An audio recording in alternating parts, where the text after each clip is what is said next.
Hola a todos, soy Andrés Felipe Flores y bienvenidos a un nuevo capítulo de Al día con las guías en tutorías Medicina Interna.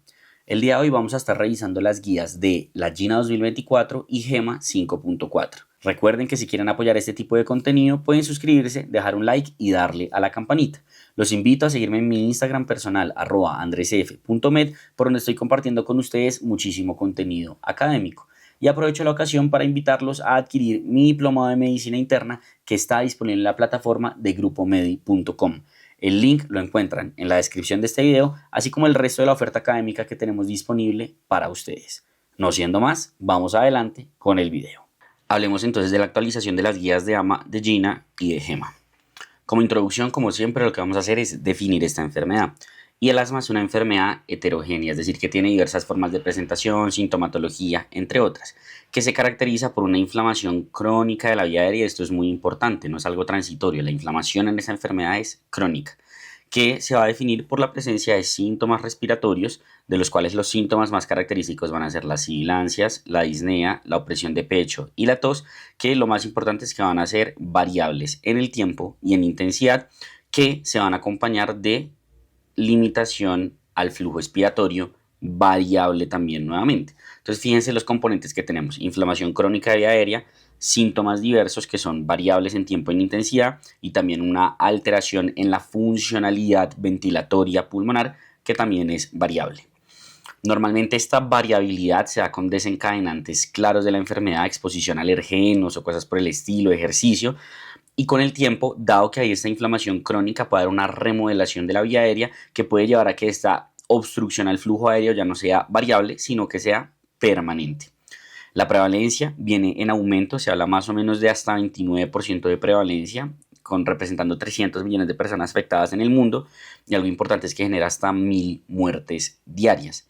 Ha venido aumentando la incidencia, es decir, cada vez más tenemos nuevos casos y por ende también aumenta la prevalencia, pero la mortalidad es importante saber que ha disminuido. Pero aquí hay un problema que vale la pena destacar desde ya, y es que la mortalidad disminuye en los países de altos ingresos. En los países de medianos ingresos la mortalidad sigue siendo prevalente y es algo que toca tratar, pues digamos, como de manejar y de evitar. Y esto es expensas principalmente relacionado con el asma alérgica, que ya vamos a hablar de esos fenotipos de asma. Los factores de riesgo que se describen para no presentar asma son muchísimos. Fíjense que hay factores de riesgo del huésped, como antecedentes de atopia, menarquía temprana, obesidad, entre otras. Hay unos factores de riesgo claramente descritos como prenatales y perinatales, como por ejemplo consumo de tabaco durante la gestación, que el parto sea por cesárea y no sea por vía natural, la dieta de la madre, la dieta del lactante, sobrepeso de la madre, obesidad en el padre, prematuridad por mal desarrollo pulmonar, preeclampsia, entre otras. Y los factores ambientales que se relacionan tanto con el riesgo de desarrollar la enfermedad como al mismo tiempo son desencadenantes de los episodios de esta sintomatología variable. Aquí tenemos aeroalergenos, alérgenos laborales, infecciones, tabaco e incluso algunos medicamentos. La fisiopatología de esta enfermedad se da, como habíamos dicho, por esa inflamación crónica de la vía aérea, y esto se da principalmente debido a que hay una afección epitelial por alguna noxa que va a generar una cascada inflamatoria en donde va a estar el TCLP, el IL-23 y el IL-25, que van a generar una afección pluricelular en donde principalmente, si bien va a participar todo el sistema inmune, hay un papel fundamental del eosinófilo en la fisiopatología, dado por una respuesta inflamatoria tipo 2 caracterizada por el predominio de la inmunoglobulina E, interleuquina 4, 13 e interleuquina 5. Cuando se da la inflamación de la vía aérea, pues esto lo que va a hacer, imagínense una vía aérea acá, si yo la inflamo, pues evidentemente hay un estrechamiento de la vía aérea. Además, va a haber estrechamiento adicional, no solo por el edema y la hipersecreción de moco que ocurren por la inflamación, sino también por cambios estructurales crónicos que pueden haber, y algo muy importante es por constricción del músculo liso, es decir, por broncoconstricción. Esta, digamos, limitación a la vía aérea es lo que va a generar la obstrucción al flujo, que es lo más importante, sobre todo la obstrucción al flujo expiratorio. Y cuando esta inflamación es crónica, lo que va a ocurrir es esa remodelación de la vía aérea, en donde vamos a tener ya como tal la irreversibilidad de la afección.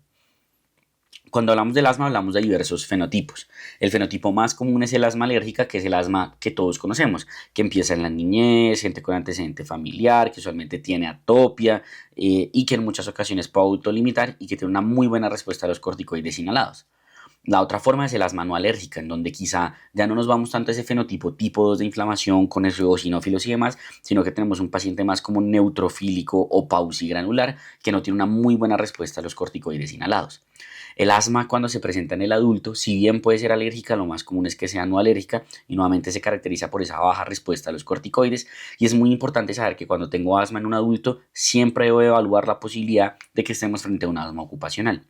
Asma con obstrucción pertinente, persistente, perdón, que es cuando ya tenemos este remodelamiento crónico de la vía aérea, asma con obesidad, asma con tos como único síntoma o síntoma predominante. Pero digamos que si bien la GINA habla de todos estos fenotipos, lo más característico, especialmente cuando lleguemos al tema de asma severo, es que hablamos de estos dos fenotipos. Un asma que tiene una inflamación tipo 2, que va a ser la alérgica, y un asma que tiene una inflamación no tipo 2, que va a ser la no alérgica, ocupacional, con obesidad, con tos como síntoma único, entre otros, pero eso es como lo principal. Y normalmente esto va a ser de predominio de inicio en la infancia, mientras que la que es no tipo 2 va a ser de predominio de inicio en el adulto. Como dijimos, sobre todo el asma alérgica cuando es en niños puede autolimitar y esto puede llegar a ocurrir hasta en el 16% de los pacientes. Entonces la presentación clínica se va a dar por esos síntomas cardinales que habíamos mencionado ya en la definición de la enfermedad, es decir, sibilancias, disnea, tos o presión torácica. Y estos síntomas, como habíamos dicho, suelen ser episódicos, asociados a desencadenantes o de predominio nocturno. Si a mí un paciente me llega con estos síntomas, pero tiene algunas otras cosas, yo puedo decir, venga, esto quizá no me suena mucho que sea asma, es decir, eso va en contra de la posibilidad pretest de que el paciente tenga asma, como por ejemplo que tenga producción crónica de esputo, disnea persistente, dolor torácico, disnea inducida por el ejercicio únicamente. Entonces digamos que ahí uno diría como, venga, ¿será que sí tiene o no tiene asma? En general, únicamente con síntomas no es posible diagnosticar la enfermedad.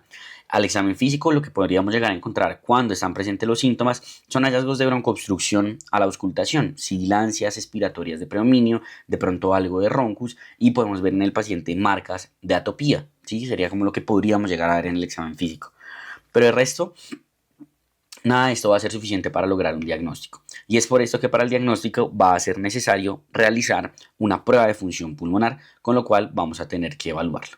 Este es el algoritmo diagnóstico que nos propone la GINA, en donde nos dicen, vea, usted tiene un paciente que tiene sintomatología respiratoria crónica o síntomas atípicos, mire a ver si más bien lo que usted tiene es otro diagnóstico y si lo confirma, trátelo. Si usted dice no, no es como tan claro, pues hágale la espirometría que va a ser el gold estándar para el diagnóstico de la enfermedad. Ahora, si la historia el examen físico, todo apoya que efectivamente estoy frente a un paciente con asma, digamos que ahí yo tengo que evaluar. Mi paciente quizás ya está tomando tratamiento, alguien de pronto le formuló un corticoide inhalado. Si sí, ya vamos a ver cómo vamos a manejar o abordar a ese paciente. Si no, voy a ver, mi paciente tiene síntomas que están controlados, digamos descontrolados de manera como severa o algo por el estilo. Ahí uno mira dependiendo de si el diagnóstico es improbable o no, qué es lo que va a hacer. Pero en general casi todo va a terminar en que hacemos una espirometría. Cuando no tenemos la posibilidad de hacer espirometría, digamos que lo que podemos hacer, al igual que en el contexto del paciente con síntomas severos, es iniciar tratamiento y evaluar posterior al tratamiento, por ejemplo, la variación del flujo con el picoflujómetro o hacer una espirometría después y con eso digamos, llegar al diagnóstico. Este es quizá como lo único nuevo, diría yo, o lo más nuevo que tiene realmente la GINA, y es que ofrece esta posibilidad diagnóstica sin espirometría, ya que se hacen más conscientes de que hay en muchos países o sitios en el mundo en donde realmente no es tan fácil acceder como tal a una espirometría. Si uno definitivamente tiene la espirometría, pues entonces uno mira. Si uno confirma como tal que el paciente tiene asma, pues ¿qué va a hacer? Tratarlo. Si no, va a ver si tiene otro diagnóstico. Si no es probable, inicie el tratamiento y mire cómo le va con el tratamiento y con eso va a ver, pues digamos, si tiene o no tiene el diagnóstico. ¿Qué consideraciones son importantes tener en cuenta con relación a este algoritmo de diagnóstico? Lo primero es que si yo voy a hacer la espirometría, que como dijimos ya es lo ideal, aunque no siempre la voy a tener, debe ser en un sitio en donde la hagan de forma estandarizada, bajo los parámetros internacionales y demás. Si yo voy a utilizar el picoflujómetro para medir la variabilidad diaria o algo por el estilo, que ya vamos a hablar de cómo miramos eso, siempre debe ser el mismo picoflujómetro en cada paciente. ¿Listo? Y algo importante es saber que hay escenarios en los cuales, si bien en la espirometría lo más característico es que haya variabilidad o reversibilidad en la obstrucción al flujo, ya vamos a ver cómo se ve eso, hay ocasiones en las cuales cuando el paciente tiene un tiempo muy largo de evolución y ya tiene remodelación crónica de la vía aérea o está cursando en ese momento con algún proceso o alguna noxa adicional pulmonar, como podría ser una infección viral, puede que pierda esa reversibilidad o esa variabilidad. Por eso ellos hablan aquí como vea, si nada es algo, si no tiene un diagnóstico que sea más probable, trátelo y después mire cómo le va con el tratamiento. ¿Listo? Entonces aquí está la tabla que ya nos habla propiamente de los criterios diagnósticos del asma. Entonces le dicen a usted tiene un paciente que tiene síntomas y características que apoyan que el paciente tenga asma. Los 4 síntomas cardinales que son variables en el tiempo y demás. ¿Qué va a hacer usted entonces? Le va a evaluar o va a hacer una espirometría, ¿cierto? Y la espirometría básicamente lo que, digamos, como usted va a analizar es esto. Usted le hace la espirometría, en la espirometría le mide los valores, analiza la relación del FEV1 sobre el FVC, que normalmente va a ser menor a 0.7 hablando de obstrucción, pero lo más importante para el criterio diagnóstico es esto, que el paciente tenga respuesta broncodilatadora positiva. ¿Qué quiere decir eso? Que después de que usted le hace una broncodilatación, el paciente tenga un incremento, véanlo aquí, en el FEV1 o la FVC del 12% o de 200 mililitros, que es más o menos lo que les estoy señalando ahí, ¿cierto? Ahí es como lo más importante, ¿cierto? Y si no, la otra posibilidad es que el paciente tenga un aumento mayor al 20% en el pico flujómetro, pero esto digamos que es menos preciso o exacto. Entonces, en general, solemos preferir el uso de la espirometría con la medición del FEV1 o el FVC y que aumente el 12% y 200 mililitros. Eso es lo importante. FEV1 o FVC que aumenten 12% y 200 mililitros.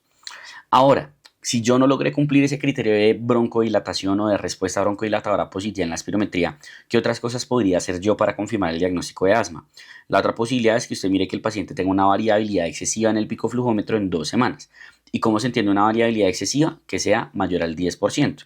¿Cómo se mide eso? Usted se toma 2 picoflujos al día o más y coge la más alta menos la más, digamos, como baja, la divide sobre el promedio y lo multiplica por 100. Y esto lo va a hacer como digamos, en las 2 semanas. Y usted va a ver si esa variabilidad es mayor al 10%, el paciente tiene el diagnóstico de asma si tiene una clínica compatible. Si no, digamos que uno puede evaluar es después del tratamiento 4 semanas después. Si 4 semanas después el paciente tiene una mejoría de la previa a la actual del FEV1 del 12% y de 200 mililitros o un pico flujómetro encima del 20%, uno puede hacer el diagnóstico de la enfermedad. Y si no, la otra posibilidad es decir, bueno, hagámosle un test de broncoconstricción a ese paciente, un test de reactividad, ¿cierto? Que básicamente lo que le hacen es que le ponen hiperventilación o le ponen metacolina, le ponen manitol, le ponen solución hipertónica y el punto es inducir broncoconstricción. Después de inducir broncoconstricción, uno le pone el broncodilatador y evalúa si el paciente tiene pues digamos respuesta, pero el criterio para definir como positivo la broncoconstricción, como van a ver acá, es que en los adultos haya una caída del FEV1 mayor al 20% con dosis estándar de metacolina o del 15% con hiperventilación, solución salina hipertónica o manitol o del 10% y 200 cc en una prueba de ejercicio. Si el paciente tiene una caída del FEV1 después de hacer esta inducción de broncoconstricción, pues también podríamos confirmar el diagnóstico de asma. Y la última posibilidad es que haya variabilidad excesiva en las pruebas de función pulmonar entre las visitas, que nuevamente los mismos números mágicos, FEV1 más de 12% y 200 cc o pico flujómetro por encima del 20%. Consideraciones a tener: cuando yo estoy midiendo el pico flujo, las variabilidades son con 2 mediciones diarias, uno mira la mejor y la peor por 1 o 2 semanas. Importante que para determinar el pico flujo uno debe determinar o debe tomar 3 medidas y usar la mejor. Es decir, el paciente en la mañana hace 3 mediciones, coge la mejor y esa es la de su mañana. Y luego en la noche coge 3 mediciones, coge la mejor y esa es y eso pues mira cómo es la variabilidad, digámoslo así. ¿Listo?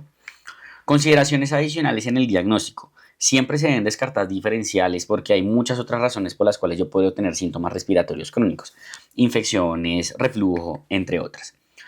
Es importante saber que variabilidad es diferente a reversibilidad. Variabilidad sobre esa variabilidad en síntomas y obstrucción en días o semanas, es decir, lo que mido con el pico flujo. La reversibilidad es la respuesta inmediata del broncodilatador, que es la forma en la cual yo miro con la espirometría si el paciente le mejora el FEV1 o el FVC en ese 12% y 200 mililitros.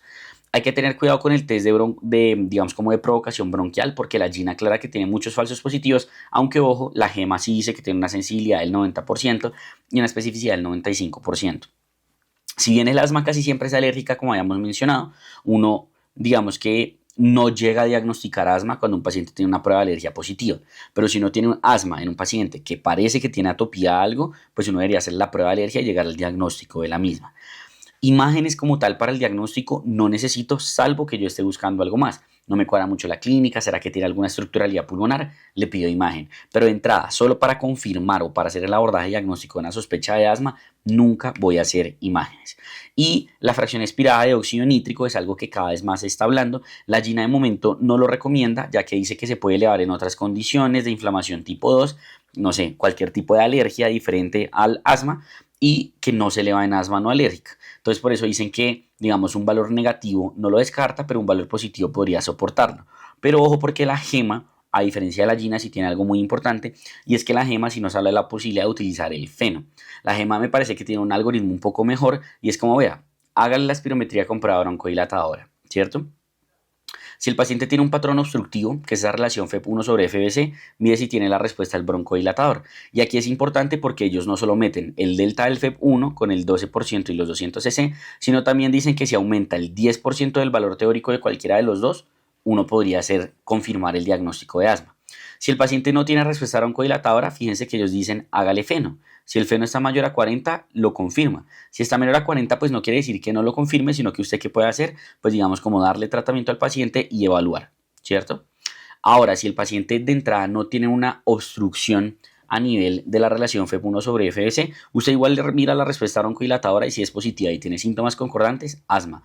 Si no, usted le puede mirar la variabilidad del flujo expiratorio y si es mayor al 20%, le confirma el diagnóstico. Si no, nuevamente el feno mayor a 40 le confirma el diagnóstico y si no, le puede hacer una prueba de broncoconstricción que si va a ser positiva, pues también usted diagnostica el asma. Entonces me parece importante porque pues digamos que propone algo un poco más organizado en mi opinión y mete el feno, que hay muchos artículos de revisión que realmente lo incluyen ahorita, pero la GINA todavía ha sido un poco reacia a incluirlo en sus recomendaciones. Y una diferencia también importante que tiene la GEMA con la GINA en el diagnóstico es que ellos no determinan utilizar el valor del porcentaje del predicho, sino que recomiendan utilizar el valor Z de la espirometría. ¿Qué quiere decir esto? La espirometría ahorita, según las nuevas recomendaciones de interpretación, ya no deberíamos interpretarla según el predicho, sino con unas desviaciones estándar y si se aleja de una desviación estándar específica, que es ese valor Z, considerar como anormal el valor. Pero eso todavía no está estandarizado lo suficiente, por lo menos según la GINA, para recomendarlo como diagnóstico y para reemplazar la interpretación de la espirometría, pero la GEMA sí habla de la posibilidad de utilizarlo. ¿Listo? Me gusta de la GEMA que ellos dejan cómo se hace la prueba, digamos, como de broncodilatación en cuanto a cuántas administraciones hay que usar y demás. Y usted como mide nuevamente la variabilidad diaria y la reversibilidad. Se las dejo ahí, más por si la quieren revisar, no nos vamos a poner pues a leer la diapositiva. ¿Listo? Ahora, ¿qué pasa si un paciente viene con manejo previo? Pasa mucho, un paciente, un niño, un adolescente, un adulto joven, tuvo una exacerbación, la manejaron en su puesto de salud o en cualquier lado y le iniciaron inhaladores. Y el paciente llega a hacerse una espirometría ya con inhaladores. Entonces ahí la cosa puede ser difícil de confirmar porque obviamente los inhaladores van a ser quien no esté broncoobstruido y en muchas ocasiones que tampoco tenga la respuesta del broncodilatador porque pues ya está broncodilatado, ¿cierto?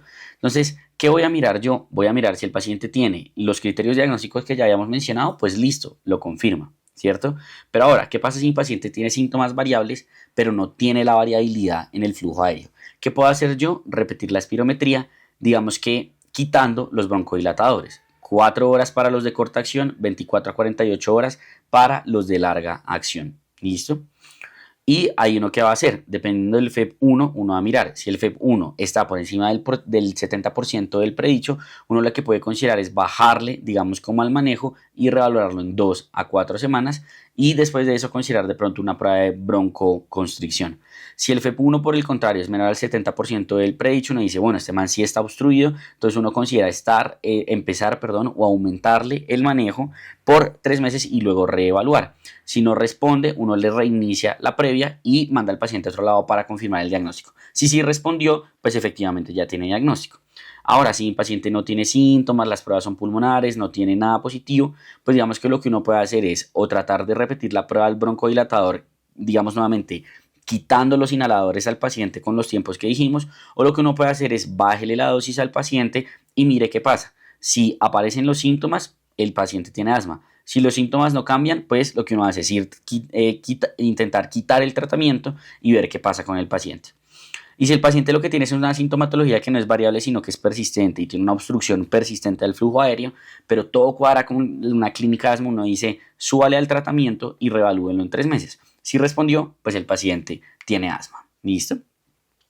Otras situaciones especiales a considerar cuando los pacientes tienen tos como único síntoma, lo primero es pensar en cualquier diferencial diferente al asma y pues darle un picoflujómetro al paciente para buscar esa variabilidad o hacer una espirometría para dar la variabilidad de función pulmonar. En asma ocupacional lo importante es que siempre este paciente debe ser valorado por un especialista para definir si efectivamente la ocupación tiene o no que ver con la enfermedad. En embarazadas, si la clínica se presenta durante el embarazo, la confirmación se espera usualmente al parto. Algo importante es que si viene con manejo, uno no desescalona el manejo durante un embarazo y tienen contraindicación en general para el test de provocación bronquial. En cuanto a los ancianos, pues saber que puede existir el asma que debute en el anciano, no siempre la disnea va a ser normal del envejecimiento ni nada por el estilo, entonces pues considerar diagnósticos de por qué el paciente tiene disnea y el asma puede ser uno de ellos, pero siempre habiendo descartado el EPOC como principal diferencial. Si el paciente tiene tabaquismo activo o previo, pues siempre pensar en la posibilidad de que lo que tenga sea EPOC y no asma. Y en atletas y en obesos, pues también hay que mirar bien porque estos pacientes son más difíciles confirmarles el diagnóstico. Y en países de bajos recursos, en donde decíamos, por ejemplo, no hay espirometría, el picoflujómetro va a ser de gran utilidad. De hecho, la OMS pone el picoflujómetro como un recurso esencial mundial que debería haber en salud para, pues, precisamente el diagnóstico y el control del asma. En cuanto a diagnósticos diferenciales, pues van a ser muchos, ¿cierto? Hiperventilación, bronquiectasias, fibrosis quística, cardiopatías congénitas, EPOC, falla cardíaca, entre otras. Entonces, pues saber que existen muchos y siempre considerarlos, sobre todo cuando o no nos queda muy claro el diagnóstico o teniendo un diagnóstico el paciente no responde muy bien al manejo. Entonces, una vez yo diagnostico el paciente con asma, sigue un abordaje que va a constar de estos 4 pasos. El primero va a ser determinar el control de la enfermedad. El segundo va a ser iniciar un manejo farmacológico y no farmacológico. El tercero va a ser manejar comorbilidades y factores de riesgo. Y el último va a ser el seguimiento para determinar la severidad de la enfermedad. Fíjense esto tan interesante y es que determinar la severidad, clasificar la severidad de la enfermedad va al final del abordaje, después de que yo ya tengo a mi paciente tratado y todo. Entonces es importante tener eso en cuenta. Entonces hablemos de ese primer paso que es evaluar y determinar el control de la enfermedad. Y para esto tenemos que saber que el control de la enfermedad evalúa 2 aspectos. Control de síntomas en las últimas 4 semanas y riesgo de eventos adversos. ¿Cómo evalúo yo el control de síntomas? Preguntando en las últimas 4 semanas si mi paciente ha tenido síntomas diurnos, síntomas nocturnos, ha tenido necesidad de utilizar el salbutamol como rescate y si tiene limitación de sus actividades diarias por la sintomatología. Y también puedo considerar ayudarme de scores como por ejemplo el ACT o el ACQ5, que dependiendo de por ejemplo el ACT, si está entre 20 y 15, pues digamos que es no controlado, por encima de 20 va a ser bien controlado, por debajo de 15 va a ser mal controlado y el ACQ por debajo de 0,75 bien, por encima de 1,5 mal y entre los dos pues intermedio o parcialmente controlado. ¿Listo? En cuanto al riesgo de eventos adversos, básicamente, ¿qué es? Riesgo de exacerbaciones. Entonces aquí yo tengo que ver si mi paciente ya tiene antecedente de exacerbaciones, cuántas veces está rescatando y si tiene rasgos tratables o exposiciones que le predispongan a la exacerbación. También riesgo de ¿qué? De que ese paciente haga una remodelación crónica de la vía aérea. Y aquí la función pulmonar basal del paciente, el tabaquismo, el grado de inflamación van a ser de importancia. Lo otro es el riesgo de que haga eventos adversos a medicamentos. Entonces aquí la adherencia, evaluar interacciones, que la posología sea la adecuada, va a ser de gran importancia. Y para esto es muy importante determinar el FEV1 al inicio y 3 a 6 meses después, digamos 3 a 6 meses después y periódicamente después de esto. ¿Por qué? Porque resulta que el FEV1, como vamos a ver ahorita, si bien no se relaciona con el control sintomático, es decir, que yo tenga un FEV1 muy bajito, no quiere decir que yo vaya a estar lleno de síntomas, pero que yo tenga un FEV1 muy bajito sí me habla de una posibilidad o de un mayor riesgo de eventos adversos. Entonces esto es lo que nos propone la GINA. Fíjense, le pregunta en las últimas 4 semanas esas 4 preguntas que dijimos. ¿Ha tenido síntomas diurnos más de 2 veces a la semana? ¿Se ha despertado al menos una vez en la noche? ¿Ha utilizado el salbutamol más de 2 veces por semana? Y si tiene limitación para la actividad física. Si todas las respuestas son negativas, bien controlada. Si tiene 1 o 2, parcialmente controlada. Y si tiene 3 o 4, es un asma que está mal controlada. Y luego evaluar pues, los riesgos, los factores de riesgo para pues, desenlaces adversos. Entonces, exacerbaciones previas, sobreuso del salbutamol, que venga con mala medicación, mala función pulmonar, factores de riesgo para la remodelación crónica y factores de riesgo para los eventos adversos de los medicamentos. Y si ustedes miran la GEMA, básicamente habla de lo mismo. ¿Qué es el control del asma? El control del asma es alcanzar un control de los síntomas y reducir un riesgo futuro. Entonces, pues ahí es donde voy a evaluar todo el componente de la enfermedad. Ellos proponen una clasificación un poco diferente para el control del asma y hablan de bien controlada, parcialmente mal controlada y mal controlada. Y algo importante es que además de los 4 síntomas, por así decirlo, que evalúa la GINA, ellos incluyen aquí la función pulmonar con el FEP1 y el PEF y el número de exacerbaciones. Entonces me parece interesante porque es un poco más holística la determinación de bien controlada, parcialmente controlada y mal controlada, de acuerdo precisamente a este riesgo de desenlaces adversos. Una vez yo determino, pues digamos, como el control de la enfermedad, lo que voy a hacer es determinar el manejo de mi paciente. Y el manejo lo que va a hacer es precisamente lograr ese control de síntomas y disminuir los riesgos, es decir, lograr control de la enfermedad. Ese es el objetivo del tratamiento. Para el tratamiento siempre hay que incluir al paciente en la toma de decisiones para saber cuáles son sus preferencias y demás. Y en general vamos a utilizar una regla general de manejo para todos, excepto cuando estoy en asma severo, en donde sí voy a individualizar a cada paciente. El manejo incluye un manejo tanto farmacológico como no farmacológico y es muy importante hacer un seguimiento apropiado del mismo y siempre hacer un plan de acción, que ya vamos a hablar más adelante de cómo se hace y qué es lo que significa un verdadero plan de acción. Entonces, ¿cuál va a ser el manejo no farmacológico? Cesación de tabaquismo va a ser algo súper importante. Tanto el tabaquismo propio como la exposición a humo de segunda mano se asocia con peores desenlaces en asma. Entonces uno siempre debe ofrecer la posibilidad de manejo para cesación de tabaquismo, en donde entra la terapia psicoconductual, en donde entran los parches de nicotina o los chicles de nicotina y según el grado de dependencia ya medicamentos adicionales como vareniciclina, bupropión, entre otras. Lo otro es la actividad física. Es muy importante que uno indique la actividad física, no porque esto mejore el asma, sino por el efecto como tal que tiene en salud.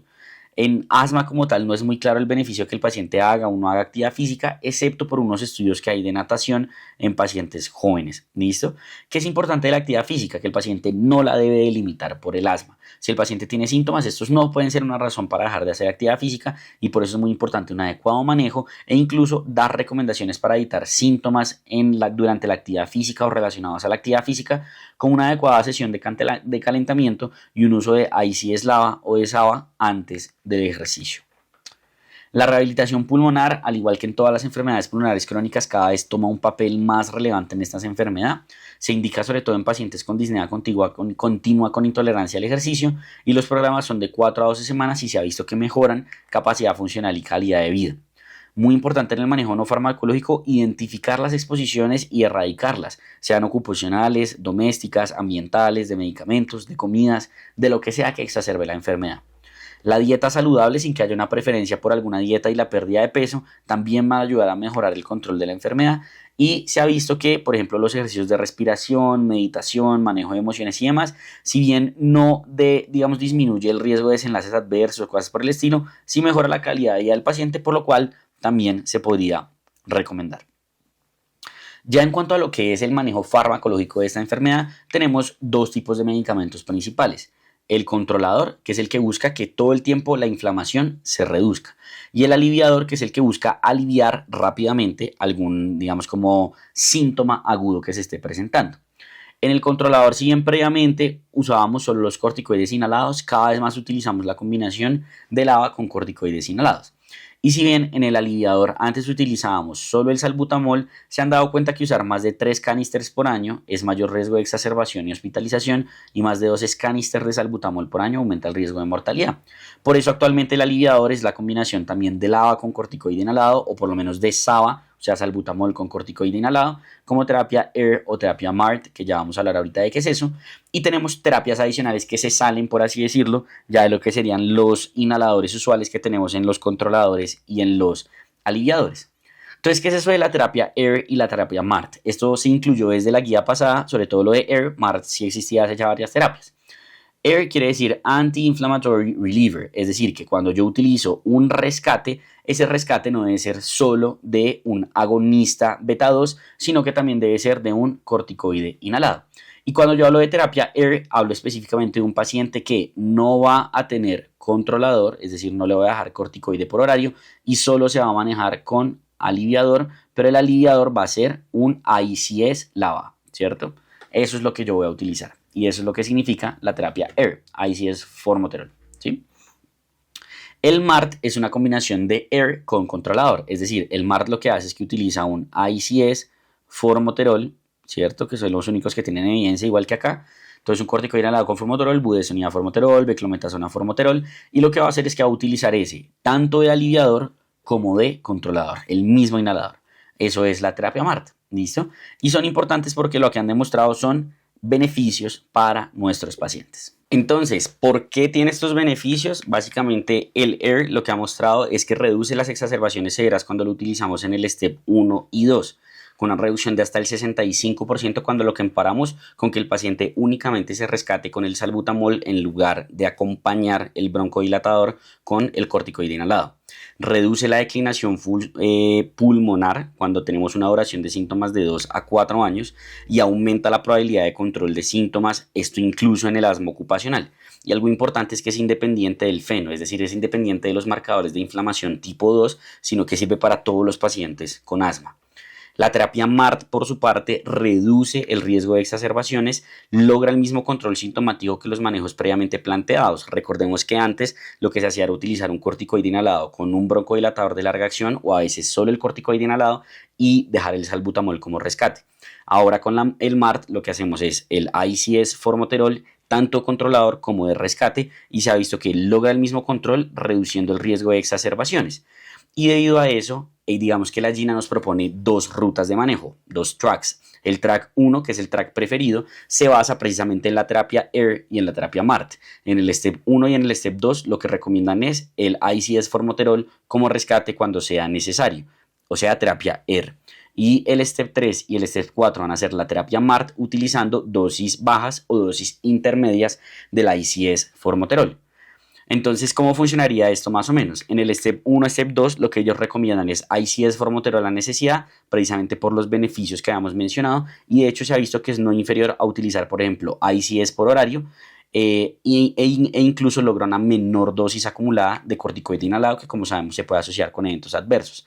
¿Qué puntos a favor tiene? Que reduce el uso del salbutamol y mejora la adherencia a los corticoides inhalados, porque el paciente ya no se tiene que estar inhalando con corticoide inhalado en el STEP 2 una vez cada día, sino que va a ser solo cuando tenga síntomas.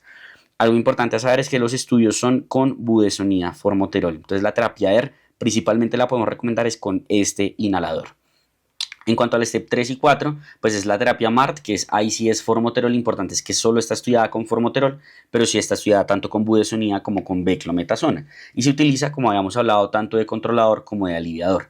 Reduce el riesgo de exacerbaciones de hasta el 30% comparándolo con el track 2, que es ICS LAVA y separado del SAVA, y permite intensificar con el mismo medicamento, lo cual es un beneficio porque no le dice al paciente no hemos logrado controlar todo, entonces ¿sabe qué? Ya no se ponga un puff cada 12 horas, sino que póngase 2 puffs cada 12 horas y es el mismo inhalador para todo, para el control y para el rescate. Los estudios, como mencionaba, son con budesonida y con beclometasona, y algo importante es que antes de yo ponerme a escalonar de STEP 3 a STEP 4 la dosis de la terapia MART, pues verificar si hay que verdaderamente haya un mal control. Entonces aquí tenemos los ejemplos de la budesonida formoterol. El STEP 1-2 AIR sería una inhalación como sea necesaria, pero lo importante es que los estudios son principalmente con budesonida formoterol, aunque ojo que ellos dejan acá que podríamos considerar beclometasona formoterol. Y STEP 3 y 4 pues va a ser la terapia MART con una inhalación 2 veces al día o 2 inhalaciones 2 veces al día con las rescates que sean necesarios. ¿Listo? Y algo importante es que siempre la dosis total máxima no debe ser superior a 12 inhalaciones. ¿Cómo es el track 2 entonces? O esa ruta 2 de manejo que es la ruta alternativa. En el step 1 lo que ellos le dicen es, usted póngase salbutamol y cada que se pone salbutamol también póngase un corticoide inhalado, solo como rescate. En el step 2 usted va a tener un corticoide inhalado de mantenimiento, es decir, todos los días se va a poner un corticoide inhalado y va a utilizar un salbutamol o salbutamol con corticoide inhalado cuando sea necesario. El step 3 va a ser el ICS LAVA y va a utilizar de rescate el salbutamol o el salbutamol con el corticoide inhalado. Y el step 4 va a ser dosis medias del ICS LAVA con salbutamol o con salbutamol con corticoide inhalado como rescate. Entonces, ¿cómo funcionaría más o menos esto? En el step 1, step 2, lo que ya dijimos, step 1 es SAVA como rescate más ICS o mantenimiento en el step 2.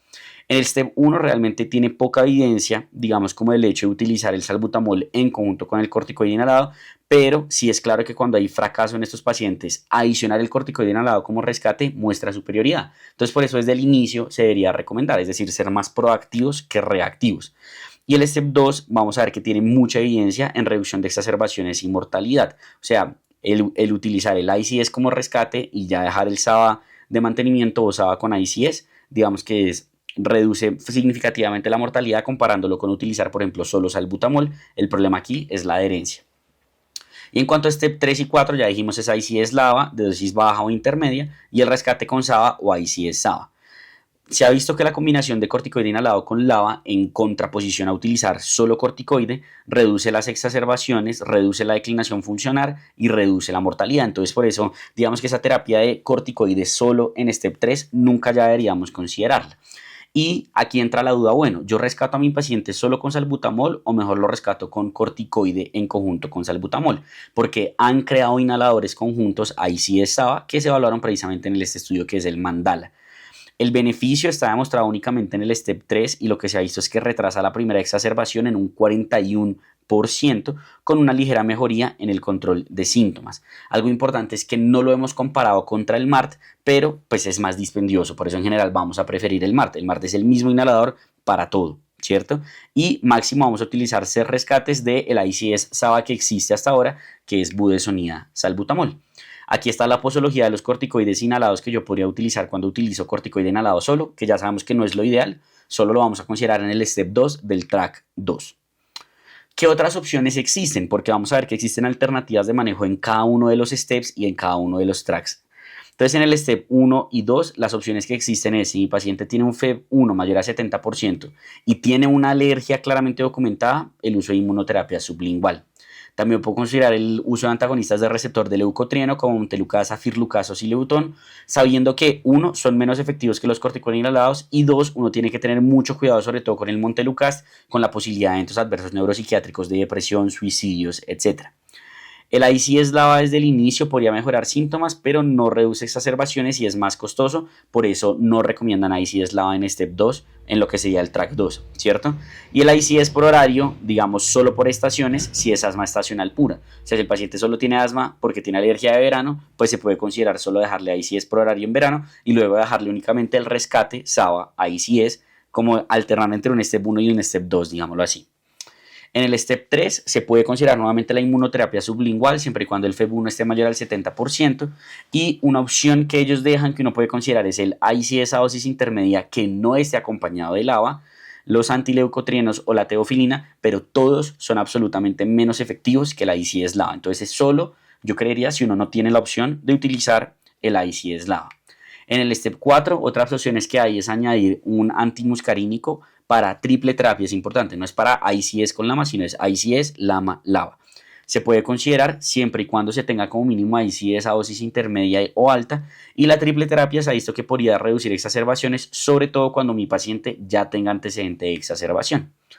Nuevamente puedo considerar inmunoterapia sublingual, puedo considerar ICS a dosis altas, antileucotrieno teofilina, nuevamente sabiendo que son menos efectivos que el ICS LAVA. Y digamos que como vamos a ver ahorita, yo empiezo en cualquiera de los steps, ya vamos a ver cómo defino en cuál empiezo y voy aumentando. Y si yo llego al step 4 y no llego al manejo, pues llego y no logro el control de la enfermedad, pues ya estaría entrando en lo que es el step 5, ¿cierto? Cuando uno tiene un paciente que ya uno considera que debe ir a step 5, el primer paso es remitirlo a una clínica de asma. ¿Por qué? Porque a este paciente hay que hacer el abordaje de todo lo que es el asma difícil de tratar y el asma severa, que lo vamos a ver ahorita más adelante.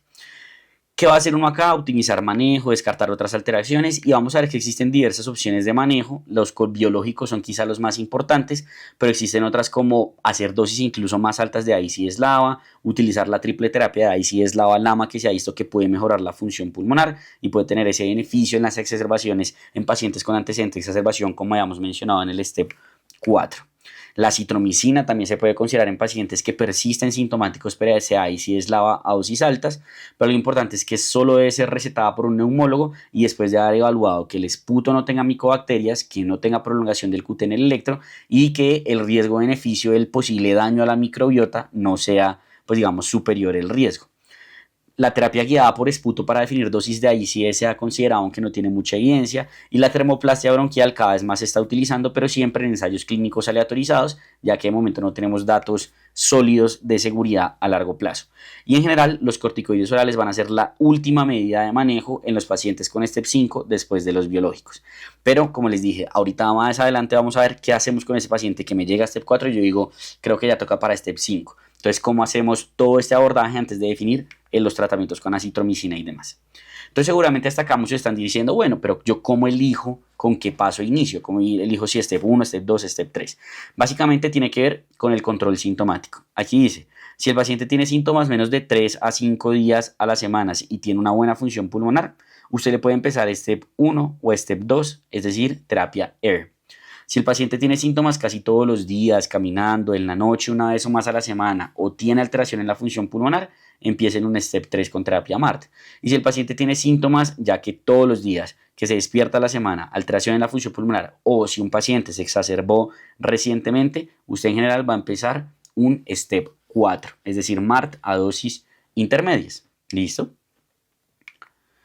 Y este sería como el resumen. ¿Qué tengo que hacer yo con mi paciente? Valorarlo, asesorarlo y hacerle el manejo. Definir dónde va a ir, después de eso hacerle el seguimiento y ver cómo se lo ajusto. ¿Listo?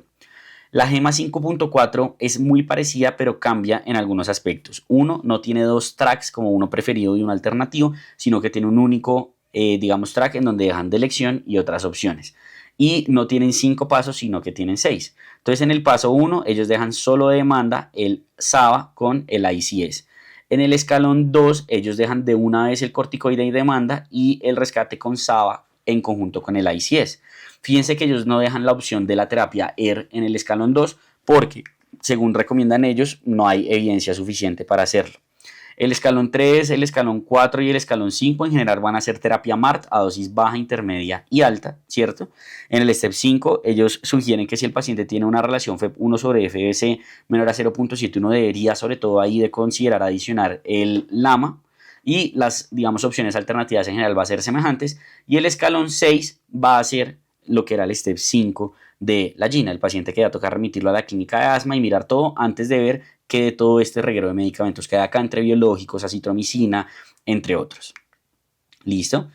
Hay diversos tipos de inhaladores, hay inhaladores espaciados, polvo seco, etc. Y lo importante es que uno los conozca para saber cuál es el mejor inhalador para cada paciente, tratar de utilizar inhaladores que contribuyan lo menos posible al calentamiento global y en general uno prefiere iniciar polvo seco o niebla si tienen más de 6 años y pueden hacer un buen flujo inspiratorio porque ahí sí toca que hagan un buen esfuerzo inspiratorio. De resto pues se va a preferir los tradicionales con una cámara espaciadora o con una inhalocámara para que el paciente simplemente tenga que respirar y pueda tener la mayor llegada del medicamento a la vía respiratoria. ¿Listo?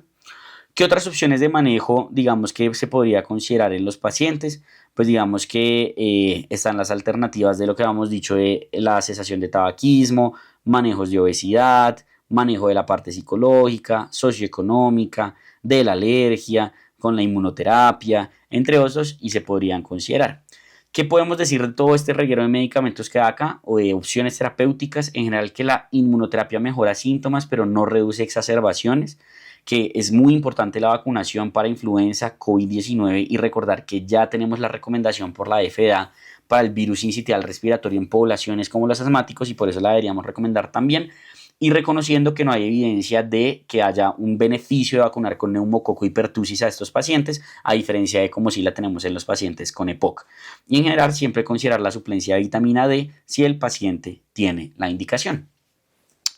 Una vez entonces yo defino el control de asma de mi paciente y defino cómo lo voy a tratar, un papel fundamental es el de la educación. Eso es vital, porque de eso va a depender que el paciente tenga un adecuado control, porque resulta que hasta 70-80% de los pacientes tienen un error en la técnica del inhalador. O sea, muchas veces no es que no sean adherentes, sino que simplemente no saben cómo usar bien los inhaladores.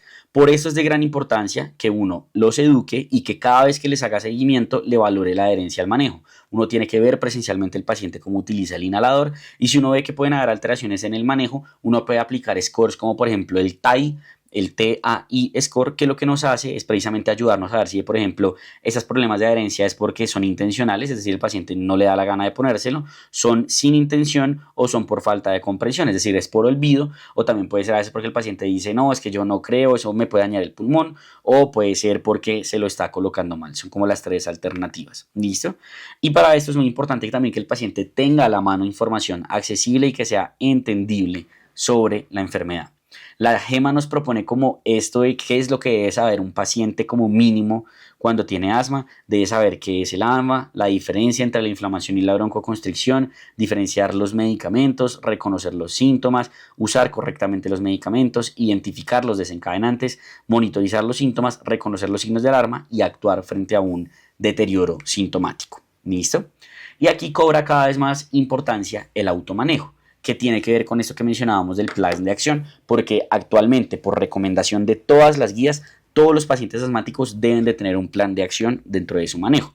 ¿Y de qué consta el automanejo? Automonitoreo de síntomas y con pico flujo, es decir, el paciente se va monitorizando sus síntomas y con pico flujo.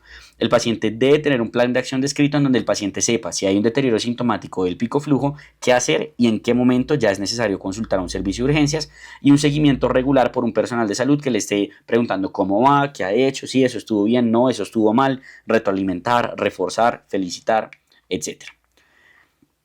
¿Qué vamos a hacer ya entonces después de todo esto? Seguir al paciente.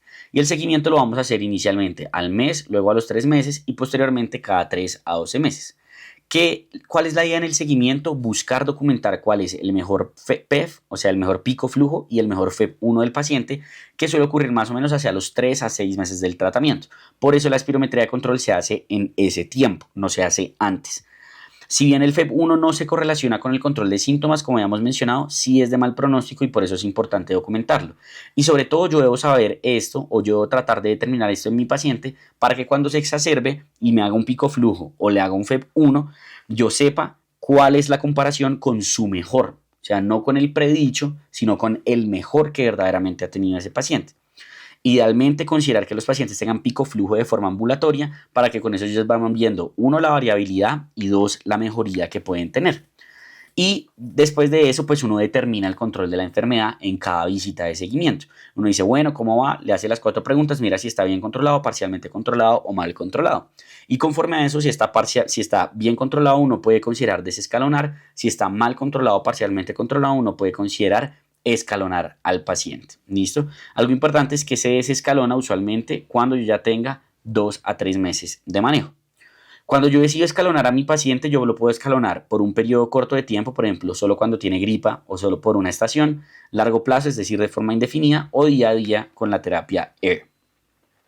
Y existen otras estrategias para ajustar manejo como el esputo, el feno, biomarcadores, pero eso de momento no tiene suficiente evidencia para ser recomendado.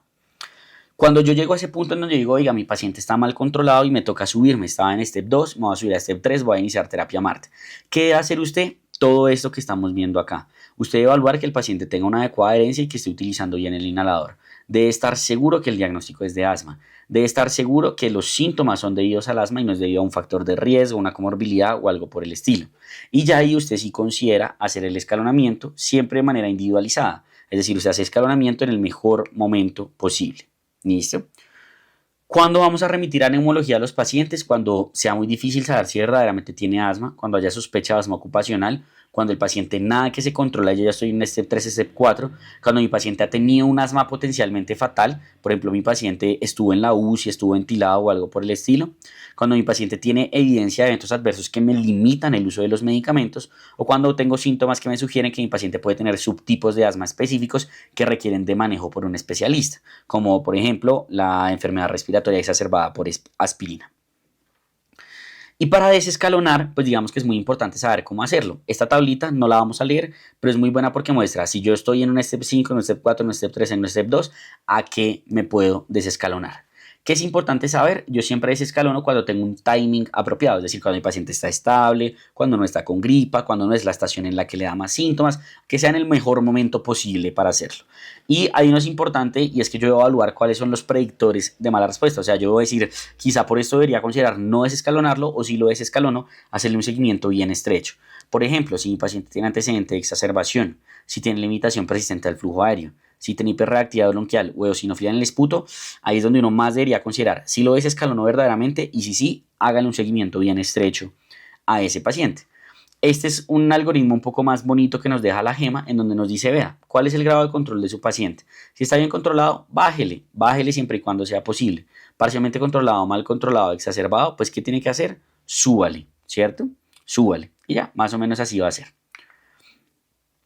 Cada vez más, y esto es algo que tiene nuevo tanto la guía de la GINA como la guía de la GEMA, hablamos de la posibilidad de remisión en asma. ¿Y qué quiere decir remisión? Ausencia de actividad de la enfermedad. Actualmente tenemos dos definiciones de remisión, una es clínica y la otra es completa. La remisión clínica es cuando el paciente tiene 12 meses, sin síntomas ni exacerbaciones y sin uso de corticoides sistémicos. Y normalmente esto se da a optimización y estabilización de la función pulmonar. ¿Listo? Y la completa es, digamos, cuando el paciente tiene una remisión clínica y asociado a eso tiene ausencia de hiperreactividad e inflamación bronquial. Aquí importante, la GINA habla solo de 12 meses, la GEMA exige 3 años para esto. Algo importante es que puede ser con o sin tratamiento. De hecho, esto de la remisión empezó a hablarse sobre todo con el uso de los biológicos, porque los biológicos casi que curaban, entre comillas, la enfermedad. Pero digo entre comillas lo de curar porque lo más importante cuando uno habla de remisión es enfatizar que la remisión no es igual a la cura. El paciente sigue con la enfermedad ahí, solo que la tiene dormida, digámoslo de alguna manera. Pero nunca el paciente se cura como tal de la enfermedad. ¿Listo? Entonces aquí está como los criterios o lo que se definió en RESMA 2024, que es el consenso español sobre remisión de asma, en donde ellos dejan qué es remisión clínica, que es básicamente el asma controlado, sin necesidad de medicamento de alivio o rescate, sin exacerbaciones, sin alteraciones en la función pulmonar y que esto esté por 12 meses. Y la completa es que esto esté por lo menos por 3 años sin evidencia de inflamación sistémica o bronquial y sin hiperreactividad bronquial. ¿Listo? Eso sería como lo importante a tener en mente. ¿Por qué crean esto? Para saber qué vamos a hacer con estos pacientes. Como esto es entre comillas nuevo, que se está logrando con los biológicos, pues nos toca saber qué hacemos, les quitamos el tratamiento, ¿no? Y pues para eso nos toca esperar que pues más estudios o ensayos aleatorizados. Y este es el resumen del asma. Usted va a valorar a su paciente, los síntomas, exacerbaciones, eventos adversos, control, etcétera. Va a determinar si hay que hacer algo adicional y luego va a poner el manejo y lo va a ajustar. Y con eso va a ser ese ciclo cada que tenga un seguimiento con su paciente. ¿Listo? Ya con todo eso hecho, podemos llegar ahora sí a hablar del último paso del abordaje del paciente con asma y es determinarle su severidad. Y como dijimos, la severidad es una clasificación retrospectiva, porque resulta que la severidad me la determina yo que necesito para lograr que mi paciente tenga control de la enfermedad. Según lo que yo haya necesitado para eso, determino la severidad. Entonces, si mi paciente logró control de enfermedad con un step 1 o 2, es leve, con un step 3 o 4 es moderada y con un step 5 es severa. ¿Qué pasa? Que en general las guías dicen, ¿sabe qué? Mejor ni hable de leve y de moderada. Si el paciente está controlado con step 1, 2, 3, 4, tiene asma ya, no clasifiquemos severidad. ¿Cuál es la que verdaderamente nos importa? Esta, la severa, la del step 5. ¿Por qué? Porque cuando usted utiliza el término leve moderado, la gente puede creer que eso no es grave, que no hay que tratarse y demás, y resulta que hasta el 30% de las exacerbaciones y muertes que ocurren en los pacientes asmáticos son en pacientes que están en manejo con step 1, 2, 3 o 4 y que estaban controlados. Entonces es importante tener eso en mente. Cuando yo llego entonces al punto en el cual yo digo, venga, esta parece que es un asma severo, es decir, que necesito un step 5 para controlarlo, lo importante es saber que el primer diferencial es un asma difícil de tratar y yo tengo que hacer la diferenciación entre estos dos conceptos. ¿Qué es el asma difícil de tratar? Es un asma que yo ya estoy en step 4 y no está controlado. Pero resulta que cuando yo hago un abordaje, que ya vamos a ver cómo se hace, yo determino que no es por el asma, sino es porque tiene factores externos a la enfermedad. Mala adherencia, mala técnica, comorbilidades, rasgos tratables, etc. Si yo logro controlar esos factores y mi paciente se controla y queda en step 4, fue un asma difícil de tratar. Si yo evalúo todo eso y mi paciente sigue mal controlado, es un asma severa. ¿Listo? Y algo importante es que eso de intermitente leve persistente BLA, que todavía está en muchos libros, no lo debemos de utilizar. Entonces aquí tenemos la prevalencia de que cada una de estas ocurra. Digamos que el asma difícil de tratar ocurre hasta en el 17% de los pacientes. Y fíjense que el asma severa realmente solo llega a ser el 3.7% de los pacientes. O sea, lo más común es esto y por eso es tan importante este abordaje sistemático. La GEMA nos propone pues unas variables muy semejantes. La grave ellos lo dejan como escalón 5 o 4, pero fíjense cómo el asma grave no controlada ellos lo hablan es, digamos, en este contexto, que tenga una falta de control, que haya tenido exacerbaciones graves, hospitalización y que haya limitación al flujo aéreo. Y esto llama la atención y lo usan bastante los neumólogos porque a diferencia de la GINA, que solo evalúa el control con las 4 preguntas y los riesgos, fíjense que aquí ellos meten la función pulmonar, por ejemplo, para no decir, venga, mi paciente tiene un asma, sea difícil de tratar o un asma grave, ¿cómo la voy a abordar? Y eso es de lo que vamos a hablar a continuación.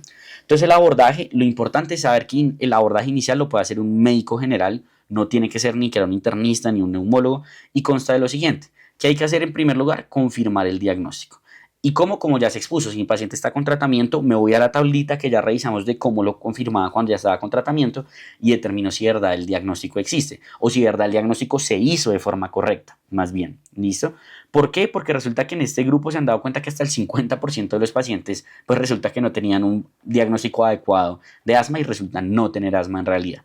Después de eso debo confirmar que los síntomas sean debidos al asma, es decir, debo evaluar si hay factores contribuyentes, mala herencia, mala técnica, comorbilidades, el paciente tiene falla cardíaca, tiene POC, tiene reflujo gastroesofágico, algo que explique los síntomas diferente al asma, que no tenga eventos adversos de medicamentos y que no haya factores de riesgo o exposiciones modificables que yo pueda hacer.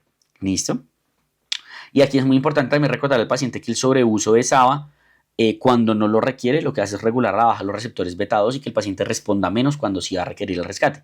Entonces, por ejemplo, si está utilizando SABA por horario, pues eso es pésima idea. ¿Listo? Una vez yo determino que no hay factores contribuyentes y que los síntomas son debidos al asma, lo que hago es que reviso y optimizo el manejo del asma, tanto farmacológico como no farmacológico, y manejo los rasgos tratables. Después de hacer todo eso, revaloro a mi paciente en 3 a 6 meses y si hay o no hay respuesta. Si hay respuesta, era un asma difícil de tratar. Si no hay respuesta, pues digamos que ahí confirmo que mi paciente tiene asma severa y lo que hago es remitirlo al especialista. También debo desde la entrada considerar remitir al especialista a pacientes muy comórbidos, con alergia a medicamentos, que están con corticoides orales que se están exacerbando todo el tiempo o con asma ocupacional.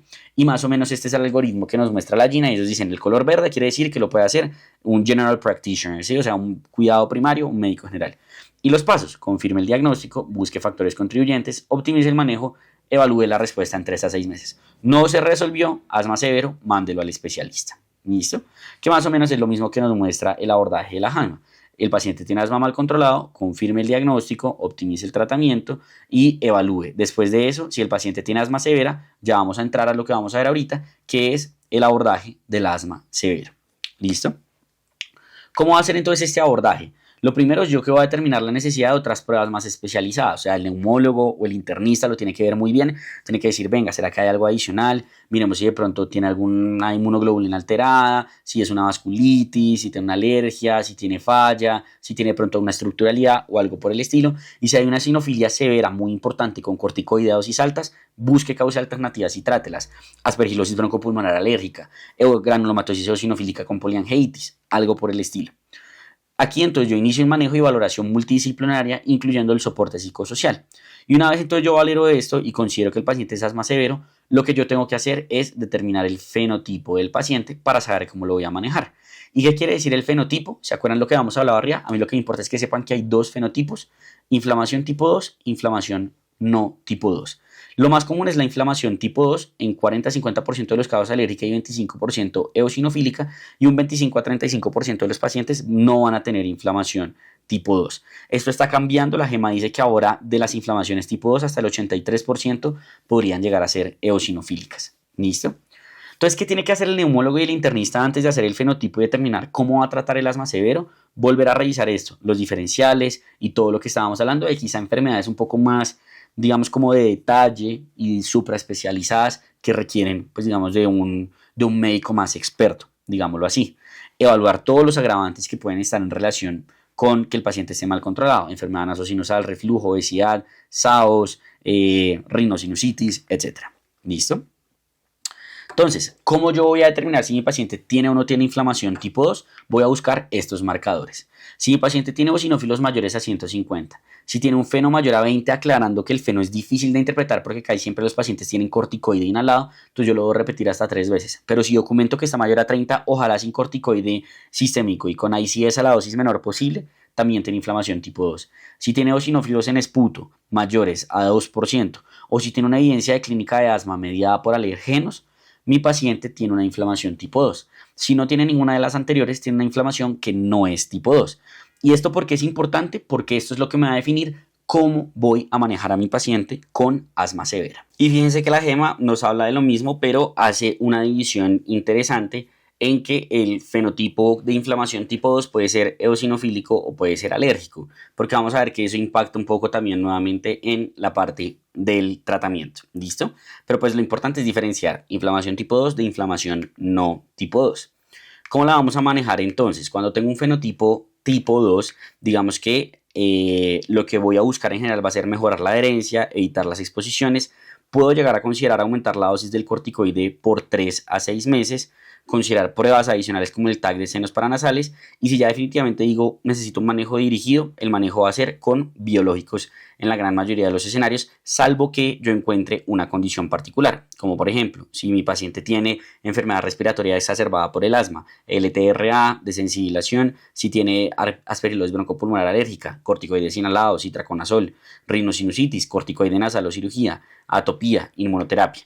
Y si no, ya el manejo específico para el asma severo va a ser un manejo dirigido a la inflamación tipo 2, que en general van a ser los biológicos, y si por alguna razón no tengo biológicos o no funcionan, me voy a las terapias que vamos a mencionar en el fenotipo no tipo 2. Aquí va a ser exactamente lo mismo, mejorar adherencia y exposiciones, considerar pruebas adicionales, si encuentro algo de hacerle un manejo dirigido, y ya las opciones que voy a tener para el manejo del asma severo como tal van a ser LAMA, acitromicina, y lo bueno es que en los últimos años hemos tenido la adición de terapias biológicas que también tienen evidencia de efectividad en estas poblaciones como anti-receptor de interleuquina 4 o el anti-TSLP, considerando como última estrategia los corticoides orales. Y algo que puedo considerar también acá sería la termoplastia bronquial, nuevamente en el contexto de un ensayo clínico. Y fíjense cómo nos lo dejan así en el manejo del tipo 2. Cambio de color verde a color azul en la GINA porque ahora esto debe ser por un especialista. Entonces vuelva a investigar, mire si el paciente tiene algo adicional. Luego evalúe el fenotipo. Considere otros tratamientos dirigidos para el paciente o cosas por el estilo. Si el paciente es un fenotipo tipo 2, considere, pues digamos que ya manejo dirigido, salvo que usted encuentre algo específico, una causa adicional, AEPA, etcétera y demás. Y si es un fenotipo no tipo 2, ya considere las terapias adicionales que mencionamos. Entonces, si yo quedo con que mi paciente es un tipo 2 y que ya le voy a dar un manejo dirigido al asma, voy a evaluar. Si mi paciente lo que tiene es un asma alérgica severa, mi primera línea va a ser un anti-IgE como el omalizumab. Es el que más se suele recomendar de manera subcutánea cada 2 a 4 horas. Se suele en general requerir prueba de alergia o prueba específica de IgE como recomendación o como requerimiento más bien para su uso. Y que ha mejorado el omalizumab, exacerbaciones, uso de corticoides inhalados y mejora el control de síntomas, sobre todo entre más inflamación tipo 2 tenga el paciente o pacientes con pólipos nasales. Si mi paciente no tiene un asma alérgica, sino que tiene un asma eosinofílica que es severa, aquí mi primera línea de manejo ya no va a ser el anti-IgE, va a ser el anti-interleuquina 5, en donde va a estar el mepolizumab, el reslizumab o el que se une al receptor de interleuquina 5, que es el benralizumab, que se suelen aplicar en general cada 4 semanas. ¿Qué han demostrado estos medicamentos? Disminuyen exacerbaciones, dosis de corticoide inhalado, mejoran función pulmonar y control de síntomas. Y nuevamente, ¿quiénes son los que más se van a beneficiar? Los que más tengan evidencia de inflamación tipo 2 o pólipos nasales o incluso compromiso de la función pulmonar. Ahora, si mi paciente tiene asma severa, independiente de que sea alérgica o sinofílica, pero lo que tiene es que tiene uso de corticoides inhalados, o sea, está dependiente de corticoides orales, aquí yo voy a considerar el antirreceptor de interleuquina 4, que es el dupilumab, sabiendo que el dupilumab también se puede considerar en asma eosinofílica severa, pero va a servir en el paciente, digamos, que tenga uso de corticoide inhalado, que mejora exacerbaciones, función pulmonar, control de síntomas y reduce dosis de corticoides inhalados. Importante saber que lo de función pulmonar y control de síntomas es sin significancia clínica, pero las exacerbaciones sí es con significancia estadística. ¿Y quiénes son los que más se van a beneficiar? Los que tienen más eosinófilos y mayor feno, sabiendo que si tiene hipereosinofilia, más de 1500 está contraindicado. Y tenemos este que es como la maravilla, que es el tezepelumab, que es el anti-TSLP, que se usa en severo tanto con inflamación tipo 2 como sin ella, cada 4 semanas, disminuye exacerbaciones, mejora función pulmonar, control de síntomas, independiente del estado alérgico, aunque sí hay un mayor beneficio en los pacientes que tienen inflamación tipo 2. Entonces fíjense que eso más o menos es lo que nos deja acá. Elija el anti-IgE, anti-L5, anti-LR4, anti-TSLP, vea los factores de los pacientes que más le pueden responder y haga el seguimiento. ¿Listo? El seguimiento, digamos que en todo se va a indicar pues un tiempo mínimo de manejo que son de 4 meses, posterior a lo cual uno verdaderamente va a evaluar si fue o no efectivo el tratamiento con el biológico. ¿Listo? No es claro cómo definimos respuesta o efectividad. En caso de no haber respuesta parcial, lo que uno puede considerar es extender el manejo y completar 6 a 12 meses. Si definitivamente no es que hay respuesta parcial ni nada, sino que hay fracaso, el paciente sigue exactamente igual, lo que uno hace es cambiar de biológico a uno que sirva para el fenotipo del paciente, volviendo a evaluar adherencia, técnica, rasgos tratables, etc. Y si tengo un segundo fracaso o incluso en este primer fracaso, empiezo a considerar esos manejos adicionales, que son los que ya hemos mencionado en el fenotipo no tipo 2, que también puedo considerar en el fenotipo tipo 2, macrólidos, lama, termoplastia, entre otras. Y si mi paciente definitivamente no tuvo ni respuesta parcial ni fracaso, sino que tiene respuesta, ¿qué puedo considerar yo? Ir disminuyendo manejos. Retirar el corticoide oral apenas sea posible, ¿cierto? Los corticoides inhalados a los 3 a 6 meses puedo considerar reducir la dosis sabiendo que nunca jamás en la vida los voy a suspender. Y algo importante es que los biológicos deben durar mínimo 12 meses así hayan sido efectivos y después de eso evalúo si los voy o no a suspender, que más o menos es lo que estamos viendo acá. En reevalúe respuesta, si tiene buena respuesta, considere reevaluar cada 3 a 6 meses, quite corticoides anulados, vaya quitando tratamientos. Si no tiene buena respuesta, párela, cambie, vuelva a evaluar todo lo nuevo y con eso uno va analizando cómo maneja el paciente. Este es el resumen, digamos, de la guía de la GEMA, que nuevamente, como raro, me parece un poco más bonito. Evalúe el fenotipo, ellos le dicen es un asma que no es tipo 2, ¿qué va a considerar usted? Tezepelumab como biológico y si no, terapias adicionales. Si es un asma tipo 2, evalúe el paciente que le predomina, eosinofilia, no eosinofilia, alergia. Si el paciente lo que le predomina es la alergia, el omalizumab, fíjense que siempre va a ser la primera línea de manejo. Si lo que no le predomina es la alergia, sino la variante eosinofílica, piense la parte del mepolizumab, benralizumab, reslizumab, etc. Y si el paciente está con corticoides orales, acuérdese del dupilumab también como opción y evalúe la respuesta para saber qué va a ir haciendo con ese paciente. Y si hay fracaso, considere nuevamente los tratamientos adicionales de acitromicina, termoplastia, lama, etc. En cuanto a los corticoides inhalados, pues aquí lo que decíamos, si el paciente sí está con corticoides inhalados, recuerden que el dupilumab entra ahí como a tener una importancia en la parte del manejo, incluso en el paciente sin alergia dependiente de corticoides. ¿Listo? Recordar que los corticoides orales pues, son nuestra última línea de manejo porque tienen un montón de eventos adversos, osteoporosis, insuficiencia, cardiovasculares, etc. Pero también recordar que el punto es que si mi paciente está dependiente de corticoides, no se los quite de la nada, sino que evalúe un cortisol basal y conforme a eso, como está este algoritmo, pues mire cómo lo va retirando. Para terminar, vamos a hablar de situaciones especiales y exacerbación de asma. En cuanto a situaciones especiales, obesidad, lo importante es tratar la obesidad porque se asocia con un peor control, mayor riesgo de exacerbaciones, sobre todo si se acompaña de SAOS. Entonces, reduzca peso, use CPAP si lo necesita, mejora al paciente. Enfermedad por reflujo gastroesofágico, el principal problema es que nos puede confundir con que el paciente esté mal controlado o incluso puede ser un causante de deterioro de los síntomas del asma. Además, resulta que los betagonistas lo que hacen es que relajan el esfínter esofágico inferior y eso también puede, digamos que, favorecer los síntomas. Entonces, si el paciente efectivamente tiene reflujo, ¿qué tiene que hacer? Manejarse. ¿Listo? Eso es lo importante. Salud mental, las enfermedades psiquiátricas se asocian con un peor control de la enfermedad, entonces identifíquelas y manéjelas. Alergia, recordar que si el paciente tiene alergia, pues tiene que estar entrenado uno en diferenciar los síntomas de asma y los de alergia o los de anafilaxia y siempre educar al paciente en el adecuado manejo. COVID-19, pues hacer una adecuada prevención, diagnóstico y manejo. Algo importante es que por tener asma uno no le va a ir peor si le da COVID, solo le va peor si tiene asma mal controlado.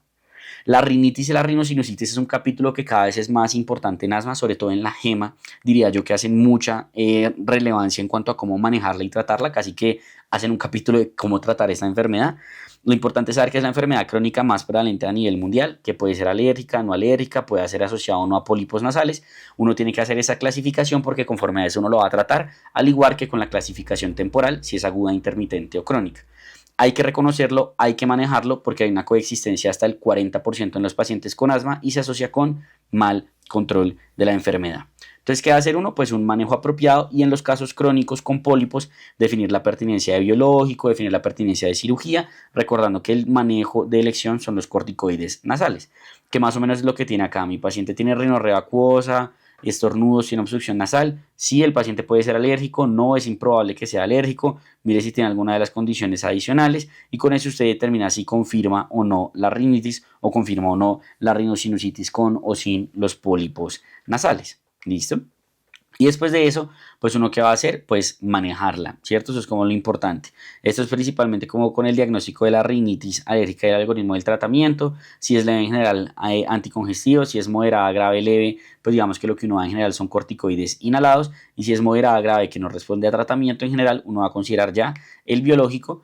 Y cuando ya estoy en el escenario de un asma grave controlada con rinosinusitis crónica con pólipos nasales, pues lo que uno puede hacer es evaluar cómo va a tratar al paciente y conforme a eso ver si el paciente va a ser o no candidato a biológico, que es como los algoritmos que nos deja aquí la guía. Otras situaciones especiales, países de medianos y bajos ingresos, es un grupo súper importante porque como les dije, la mortalidad va bajando, pero el 90% de las muertes que se siguen dando están en esos países y más del 80% de los DALIs que hay secundarios a las, es decir, de los años perdidos como de que uno sea útil, por decirlo de alguna manera, se dan en este grupo poblacional. La OMS dice que la ICS formoterol es, digamos, como uno de esos requerimientos necesarios en salud a nivel mundial, como el picoflujómetro, pero hay muchos países en donde no lo hay, entonces pues en esos países por lo menos uno asegurarse de cumplir con el track 2 de la mejor manera posible. En adolescentes lo difícil es hablar y convencerlos de la importancia de la enfermedad, instaurar metas que sean como útiles para ellos. Daban ejemplos como por ejemplo si a usted le gusta jugar fútbol, quiere jugar bien fútbol, sea adherente al manejo, cosas por el estilo. ¿Listo? Broncoconstricción inducida por el ejercicio, pues digamos que tiene todo el sentido fisiológico, hay un aumento de la osmolaridad superficial de la vía aérea, deshidratación, eso causa hiperventilación y broncoconstricción. En general los síntomas se van a empeorar después del ejercicio, pero hay algunos pacientes que se les empeora durante. ¿Y qué hace uno? Nada, que el paciente esté bien manejado y lo que uno puede hacer es en los pacientes que son muy sintomáticos con el ejercicio, utilizar un rescate antes del ejercicio. Y en los atletas hacer especial énfasis en el uso del manejo controlador. ¿Listo? Y evitar realizar ejercicio en situaciones que favorezcan la instauración de los síntomas. En el embarazo, pues digamos que el embarazo es muy variable. Un tercio de las embarazadas se van a poner peor, un tercio va a seguir igual y un tercio va a mejorar. ¿Qué es lo importante? Continúele los medicamentos a los pacientes. Nunca desescalone una paciente embarazada. Nunca los vaya a suspender, incluso si la paciente tiene biológicos. Y si ya el paciente llega a tener una crisis asmática durante el embarazo, la maneja exactamente igual. ¿Cuál es el único pero? Que si usted le ha puesto mucho salbutamol a la paciente antes del parto, tiene que tener cuidado con que el feto o el niño ya cuando nazca no vaya a tener hipoglicemia neonatal. En cuanto al asma catamenial o perimenstrual, en general es continuar el igual manejo. Aquí hay un particular uso de anticonceptivos orales y de los antileucotrienos. En cuanto al asma ocupacional, esta puede ser inmunológica o no inmunológica. Lo importante es que la confirmación, como ya les he dicho, debe ser por un neumólogo. Y si es inmunológica, lo que uno hace es retirar la exposición. Si es no inmunológica, lo que hace es reducir la intensidad de la misma. En los ancianos, pues es muy difícil evaluar si están bien o mal controlados. Los síntomas pueden ser por todas las comorbilidades que tienen, pero lo importante es que pues uno haga una adecuada valoración de las mismas, evalúe si hay riesgos relacionados o eventos adversos relacionados con el tratamiento porque son más frecuentes en esta población y pues haga un plan de manejo que vaya dirigido o individualizado al paciente y a las metas del paciente. En cuanto a la cirugía, en general no hay recomendaciones como importantes. Si el paciente tiene corticoides orales por más de 2 semanas o está con ICS a dosis altas, pues digamos lo importante es utilizar hidrocortisona perioperatoria por el riesgo de insuficiencia suprarrenal. Este es el algoritmo de manejo que deja la gema de asma ocupacional. Lo importante es lo que les decía, es alérgica o no es alérgica para con eso definir si hay que suspender la exposición o hay que reducir la exposición. Y es muy importante, como pueden ver acá en todo el algoritmo, hacer un adecuado abordaje diagnóstico porque esto evidentemente tiene implicaciones legales y demás en el trabajo de las personas. En cuanto a la enfermedad respiratoria exacerbada por aspirina, lo importante es saber que ya no se llama asma inducida por aspirina, sino que se llama así, enfermedad respiratoria exacerbada por aspirina. ¿Por qué se caracteriza? Por síntomas respiratorios, bronquiales, traqueales y o nasales, usualmente relacionado con pólipos nasales, que se acompaña también mucho de rinosinositis crónica y que se presentan cuando uno expone al paciente a inhibidores de la COX-1 30 minutos a 3 horas posteriores. Y el manejo es el mismo del asma, evitando la exposición a los COX-1. En cuanto a la aspergilosis broncopulmonar alérgica, uno lo sospecha en pacientes con mucha eosinofilia, sobre todo cuando tienen bronquiectasias y síntomas respiratorios crónicos. Eso es básicamente una reacción de hipersensibilidad al aspergillus, no es propiamente una infección. El manejo casi siempre es con corticoides orales y en algunos pacientes se puede considerar el uso del itraconazol. Y hay otras, síndrome hipereosinofílico, granulomatosis eosinofílica, en donde el manejo pues es todo el manejo inmunosupresor de la vasculitis, obstrucción laringea inducible, etc. Y la última situación especial de la cual vamos a hablar es de la combinación de asma con EPOC. Si bien, digamos, ya no se sigue utilizando el término de overlap, ¿sí? O más bien, se sigue utilizando, es importante saber que no es una entidad como tal. O sea, la GINA dice que no lo deberíamos utilizar, pero todo el mundo lo sigue usando, entonces lo importante es que sepas que no es una enfermedad conjunta, es que el paciente tiene las dos enfermedades al tiempo. Tiene una prevalencia de más o menos el 15 al 32% y no es muy fácil de determinar. ¿Qué hace uno? No evalúa el patrón y las características de los síntomas, confirma el diagnóstico del asma, mira si hay antecedente exposicional de tabaquismo, biomasa, etc. Y siempre descarta otros diferenciales. Aquí está como una tablita de la GEMA que nos dice la diferencia. Fíjese, edad de inicio de asma, cualquier edad, EPOC en general, después de los 40 años. Puede o puede no haber fumado, casi siempre ha fumado o tiene un antecedente exposicional. Mucha más atopia de antecedentes familiares en asma, mucha más variabilidad de síntomas en asma, más reversibilidad y la respuesta a corticoides es variable, pero es mucho mejor en asma. La espirometría también nos puede servir, ¿cierto? Porque el EPOC en general va a ser irreversible, es una obstrucción fija, es decir, que no va a tener variabilidad con el picoflujómetro, no va a tener respuesta al broncodilatador, pero puede que tenga características de las dos. Por ejemplo, mi paciente está obstruido, tiene respuesta broncodilatadora, pero no logra estar, por ejemplo, encima del FEV1 sobre FBS que quiero. Cosas por el estilo, entonces uno dice, uy, aquí de pronto el paciente lo que tiene es una combinación de asma con EPOC. Lo mismo puede pasar si el paciente se le hacen otras pruebas pulmonares. Por ejemplo, el DLCO va a estar mucho más reducido en EPOC. Los gases arteriales van a estar mucho peores en EPOC, en asma en general van a estar normales. La hiperreactividad en general va a ser mayor en asma. En las imágenes voy a tener enfisema en el EPOC y así sucesivamente.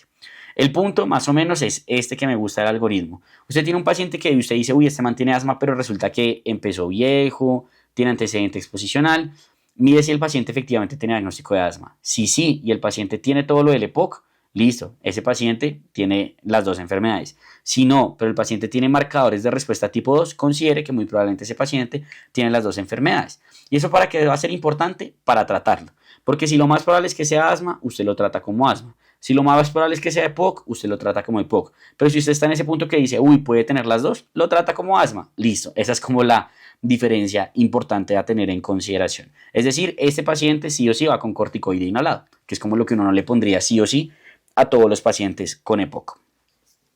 Y finalmente hablemos entonces de exacerbación. La exacerbación se define como un aumento en la sintomatología que lleva a un cambio en el manejo. Puede ser exacerbación, brote, ataque. Digamos que la GEMA dice que prefiere brote o ataque porque digamos que da más sensación de que siempre está presente y no es que el paciente le despertó la enfermedad, pero bueno, el punto es que es un deterioro sintomático que lleva a un cambio en el manejo. Lo importante es que el manejo inicial de esto debería ser en la casa con el plan de acción que hemos hablado 80.000 veces y ya una vez ingresa al hospital pues uno hace el abordaje intrahospitalario. Hay muchos factores de riesgo para uno exacerbarse, pero los más importantes son ausencia de control, antecedente de exacerbaciones y ausencia de uso de corticoide inhalado. Y otro que entraría ahí sería ausencia de plan de acción. Pero que el paciente esté expuesto, tenga una exposición continua a algo, mala función pulmonar, todo eso va a influir en que el paciente se pueda exacerbar. Y el problema es que las exacerbaciones pueden llegar a ser fatales y hay factores de riesgo establecidos precisamente para no presentar un asma potencialmente fatal, como que tenga una crisis actual de instauración rápida, que haya tenido muchas crisis pasadas que hayan requerido atención y urgencia, sobre todo estancia previa en UCI, que tenga una enfermedad crónica con ausencia de control periódico, que abuse del uso del salbutamol, que tenga comorbilidades cardiovasculares o algunas otras comorbilidades. Entonces, ¿cómo debería funcionar esta vaina? El paciente debería estar haciéndose su monitorización de síntomas y de pico flujo. Si el paciente se da cuenta que tiene una exacerbación, tiene un cambio en la sintomatología o en el pico flujo, ¿qué debería hacer? Aumentar la dosis del inhalador del rescate y según el esquema ambulatorio también el controlador. Lo que más evidencia tiene es el uso de la terapia MART. O sea, uno lo que hace es ICS formoterol, le dice empiece a rescatarse más con el ICS formoterol, sabiendo el máximo de las dosis al día, 12 dosis al día, y si no, pues toca que se vaya a urgencias. Si lo que tiene es salbutamol, uno le aumenta el salbutamol, en general también considera aumentar el corticoide, pero máximo 6 dosis conjuntas de ICS con salbutamol. Si no controla en general, váyase a urgencias. Y si el paciente lleva más de 48 horas exacerbado, tiene deterioro funcional pues de la función pulmonar, ¿cierto? O tiene antecedente de exacerbación severa repentina, inicie corticoide sistémico por 5 a 7 días. En cuanto a la parte del controlador, pues si el paciente está con ICS LAVA, es decir, está con terapia MART, en general no es necesario aumentar la dosis. Sigue con la misma dosis y lo que hace es rescatarse más con la terapia MART. Pero si está con corticoide solo en un track 2, step 2, por ejemplo, lo que uno hace es que le aumenta el corticoide inhalado hasta 4 veces. Si no mejora a las 48 a 72 horas, el paciente debe asistir a urgencias. Y algo importante es que si no tuvo que asistir a urgencias, logró controlarse, siempre debe tener una valoración por un médico en las siguientes 1 a 2 semanas para ver cómo le fue y determinar si debe volver al manejo, que es usualmente al manejo previo, antes de la exacerbación, que usualmente se hace a las 2 a 4 semanas posteriores a la exacerbación. ¿Listo? Entonces es como lo importante. Y si el paciente tiene exacerbaciones recurrentes, pues a step 4 o 5, pues mándelo evidentemente al neumólogo. Entonces esto es lo que debería hacer el paciente con automanejo. Entonces, si el paciente está dando cuenta que él tiene una exacerbación, debería aumentar el controlador, evaluar la respuesta. Si el paciente tiene factores de mal pronóstico, adicione prednisolona y si no responde, váyase para urgencias. Aquí está un ejemplo de un plan de acción que me parece buenísimo que uno puede tener para entregarle al paciente de qué tiene que hacer con cada uno de los medicamentos. Si tiene ICS formoterol a dosis intermedias, entonces lo que uno dice es auméntese los rescates, ¿cierto? Si tiene salbutamol, auméntese el salbutamol. Si tiene combinación ICS-ABA, aumente la combinación de ICS-ABA. ¿Qué va a hacer con el mantenimiento? Si usted está con terapia MART, siga igual. Si está con ICS, cuadruplique la dosis del ICS y así sucesivamente. ¿Listo? Ahora, ya si mi paciente llega a un servicio de urgencias, el abordaje inicial lo que debe hacer es determinar si el paciente cumple criterios o no de asma potencialmente fatal, porque si sí, toca mandarlos de una urgencias en tal caso de que haya ido, no sé, a una prioritaria o algo por el estilo. Y estos son los factores relacionados con asma potencialmente fatal. Nadie se los va a saber de memoria, lo importante es tenerlos ahí. Datos porque, por ejemplo, uno no se acuerda, alergia a comida, eso es un factor de riesgo. Pero que el paciente haya estado en UCI, que el paciente haya estado ventilado o cosas por el estilo, todo eso son factores de riesgo. ¿Y qué hace uno? Una historia clínica completa determinando cuánto tiempo lleva con los síntomas, la severidad de los mismos, la severidad de la exacerbación y la posible etiología, que puede ser infecciosa, por exposición a alergenos, por mala adherencia. Siempre determina los signos vitales incluyendo la saturación de oxígeno y determina la función pulmonar. Ellos dicen que con FEB1, pero nadie va a hacer un FEB1 exacerbado, entonces en general es con el picoflujómetro. Y con eso también uno determina cómo inicia el manejo. Importante, radiografía y gases arteriales no son de rutina, salvo que mi paciente tenga ausencia de respuesta, desaturación o que tenga un pico flujo por debajo de 50 para los gases arteriales. La placa es solo si considero una infección o algo por el estilo. ¿Listo? La exacerbación también se puede clasificar dependiendo de si se instaura en menos de 3 horas o en más de 3 horas, sobre todo porque las de instauración rápida son por exposición a alergenos y suelen ser más graves, pero responden mejor al manejo temprano, mientras que las de instauración lenta suelen ser por infecciones respiratorias. Una vez uno determina la severidad, digamos que uno determina cómo la va a tratar y cómo la va a controlar. Entonces, ¿cómo yo determino la severidad de la exacerbación? La exacerbación puede ser leve o moderada si el paciente cumple todos esos criterios. Habla en frases o hable bien, prefiere sentarse, no está agitado, una respiratoria de 20 a 30, cardíaca de 100 a 120, sin dificultad respiratoria, buena saturación y pico flujo mayor a 50. Si tiene alguna de esas, peor, es decir, habla en palabras, está inclinado hacia adelante, está agitado, respiratoria mayor de 30, cardíaca de 120, uso de músculos accesorios, desaturado o pico flujo menor a 50, es una exacerbación severa. ¿Listo? La GEMA propone una clasificación adicional que es la vital, pero la lógica en general es más o menos la misma. Ellos incluyen aquí la presión arterial de CO2 que me parece interesante, porque evidentemente si mi paciente está hipercápnico, pues ya está cansado de respirar y está reteniendo. Si mi paciente entre más hipoxémico está, pues también me habla de un mal pronóstico. Entonces me gusta como que incluyen otras características. Entonces, el sitio de manejo de qué va a depender, pues de mi paciente. Si mi paciente tiene una infección leve o moderada en general, o lo trato rápido, ahí le doy una salida temprana o incluso lo puedo manejar ambulatorio. Si es grave, con compromiso vital o si tiene alguna otra característica o no responde al tratamiento, pues definitivamente hay que tratarlo en urgencias. ¿Y cómo voy a tratar entonces al paciente en urgencias con exacerbación? Le voy a poner un broncodilatador de corta acción, que en general va a ser el salbutamol 4 a 10 puffs cada 20 minutos en la primera hora y después de eso se determina según evaluación cómo se continúa. Uno puede utilizar ICS formoterol 2 puffs repetidos cada 15 minutos con un máximo de 12 inhalaciones. Antes la GINA decía que uno no podía utilizar el ICS formoterol en exacerbaciones. Ya hay estudios que sí lo recomiendan y muestran una no inferioridad a salbutamol con un menor aumento en la frecuencia cardíaca. Y si uno tiene una exacerbación moderada severa, además del salbutamol o el ICS formoterol, le adiciona el bromuro de ipratropio. ¿Listo? Además de los broncodilatadores de corta acción, a todos los pacientes que vayan a urgencias uno les inicia corticoide sistémico. 50 miligramos de prednisolona al día, pues en realidad es 1 miligramo por kilo, máximo 50. Si llegan a tener un paciente que pesa menos de 50, pues pónganle menos de 50. ¿Listo? No es necesario que sea por vía endovenosa y se da por 5 a 7 días. ¿Por qué utilizamos el corticoide sistémico? Acelera la resolución y previene recaídas. Y algo importante es que el corticoide inhalado se debe continuar. Si el paciente ya lo venía tomando, uno lo continúa, le incrementa la dosis por 2 a 4 semanas y si no, lo que uno hace es iniciarle una vez el manejo con el cual uno va a dejar a ese paciente. Aquí está la posología de los diferentes medicamentos que podríamos llegar a utilizar, pues para que la tengan para cuando la necesiten.